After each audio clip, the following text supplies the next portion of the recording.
Hello, what's up, guys? You were probably wondering why I'm wearing a hat inside. Alright, this is very simple.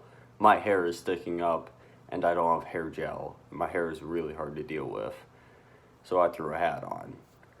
See, got the alfalfa going. I'm not for it on camera, so I got this beautiful Milwaukee Brewers hat. I actually did buy this at Miller Park. I think it's 2016 I bought it. I'm sure you guys don't want to hear my hat story, though. It's pretty boring. I pretty much walked in there and was like, ooh, hat, I'm buying this. And yeah, I bought it. Anyway, let's get into wild card predictions. This is coming out a little later than I wanted, but circumstances kind of dictated it get a little late. But on the other hand, we do have an additional story besides the wild card called Ron frickin' Rivera. Hell yeah. All right, so Bills at the Texans. I think the Texans should win this. Watson is rested. He's a better quarterback than Allen. J.J. Watt's back, which if nothing else is a morale boost. And the Texans have playoff experience. But the Texans have never won a playoff game at home. Wait, yeah, I think that's right. Like in the Bill O'Brien era, he gets outcoached so bad in the playoffs. Where coaching does matter. The Bills, in my opinion, have the better coach, and I think I can say this without too much hate. The better defense. It's up to their offense, I think, but it's really hard for me to go for the Texans, but it's also really hard for me to go for the Bills. You know, it's one of those games where it's like, I don't know. I mean, Josh Allen never been to the playoffs. He's a pretty good road quarterback, though. I should put that in there. It's like, I don't know. I mean, Bill O'Brien in the playoffs. I mean, it's not pretty. I like. Here's the deal. I want to say Texans. Like, this game is really tough for me, but it's like here's the deal. And I threw a huge. The Buffalo Bills for me will always have a soft place in my heart because I bet them making the playoffs in 2017, and they did, and it was 2% week 17, and Andy Dalton threw them into the playoffs. Yeah, that was pretty awesome. So it's like I'm biased towards the Bills when it comes to the playoffs because I betted on it one time 2 years ago. So yeah. I always had to figure that in. So you guys are hearing my reasoning and my arguments for and against it. Well, I figured it out. Although I did ultimately come to the decision to go for Buffalo because the Bills are the better team, the better coach. Not the better quarterback, though. But I will say I wouldn't be surprised if the Texans pulled it out because the Texans have Deshaun Watson, DeAndre Hopkins, and J.J. Watt's morale boost. Titans at Patriots. This one was really easy for me to decide. The Titans aren't going down without a fight, but they're going down. I mean, the Patriots are pissed off and they're embarrassed after losing to the Dolphins. Now, there's no way the Patriots win the Super Bowl. I'm going to eat my words when I say that, but they're not going this year. Because they can't go on the road and beat the Chiefs and beat the Ravens.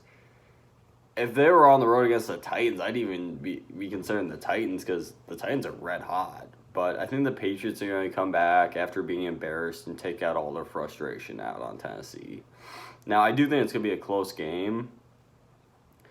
I'm guessing mid-20s. Another thing that kind of dictated this, too, was I've never seen Ryan Tannehill play good against New England. So, yeah. And then Seahawks at Eagles.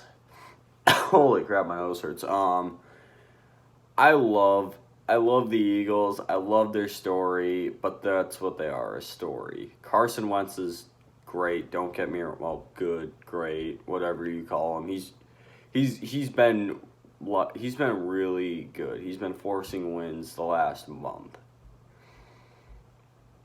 So you got that. But that Eagles team is beat up. Now, I do think their defense will put up a spirited fight, but I think the Seahawks ultimately do win this. Because the Seahawks team, they're the best road team in the NFL. I mean, in the playoffs, they may not have won one yet, but I think it's their time.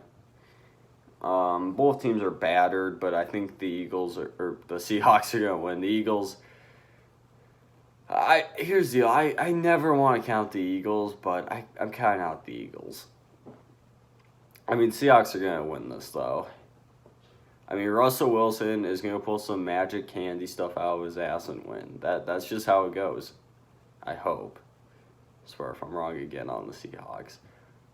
So much playoff experience, though, so it's like, maybe they can pull it off. And then Vikings at Saints. Drew Brees has been lights out. Kirk Cousins can't win a big game. He's Mr. Unclutch.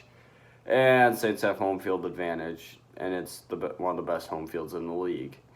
This one for me is really simple. Saints win. Like, I would not throw a bet down on the Bills-Texans game. I'd be hesitant, but I'd throw a bet down on the Patriots game. I would not throw a bet down the Saints-Eagles game, but I would throw a bet down in this game, and I'd probably win because the Saints are going to beat the Vikings. I don't know how bad the score is going to be. All I know is the Saints are going to win. Holy crap. And I just got this story this morning, and I'm like, okay, thank God I was slow yesterday because this made my day. Ron Rivera of the Washington Redskins removes ping pong tables from the Deadskins locker room. He also removed shuffleboards. Fuck yeah. That's what was wrong with Washington, guys. They play too much ping pong. That's why they looked like they had their balls ripped off on the field. You know, that's actually not too bad of a one-liner. I did kind of come up with that on the spot. I was like, hey, that works. But yeah, I think he's going to be hard. I hope he doesn't go too hard, because if he goes too hard, he's going to be like Eric Mangini in Cleveland. And yeah, that didn't go well. Trust me, I know this. I mean, Joe Thomas is even saying, oh yeah, I hated that guy, but he helped me become a better player. But boy, did we hate him. When he got fired, we got drunk and stuff. You know, I mean, I think Ron Rivera is a way better coach than Eric Mangini. I just hope he doesn't go as hard as Eric Mangini, because that did not work well. And that was some of the worst. Well, okay, not some of the worst, but it wasn't pretty. But I do think it's a good culture shift. I think he is trying to move the culture. He's like, all right, I don't tolerate this lazy bullshit. Let's get this out of here. I think we're going to see a lot of changes in Washington this season. And I think Ron Rivera is going to be spearheading them. I'd be really curious to see how him and Josh Norman interact. I'd be really curious to see how that goes. Like, I'm genuinely curious. Also, if you guys are noticing, my nose is a little screwed up right now. Like, it's stuffed and it's not pretty, but I needed to come out with the episode. That's why I was waiting until today, and then I realized, yeah, it's not getting better. So, yeah. I'm going to sound like this probably till, I don't know. Anyway, thank you all for watching. I will come back on Monday and be 0 for 4. Have a nice day. Like, comment, subscribe. Check the Twitter in the description below, and goodbye.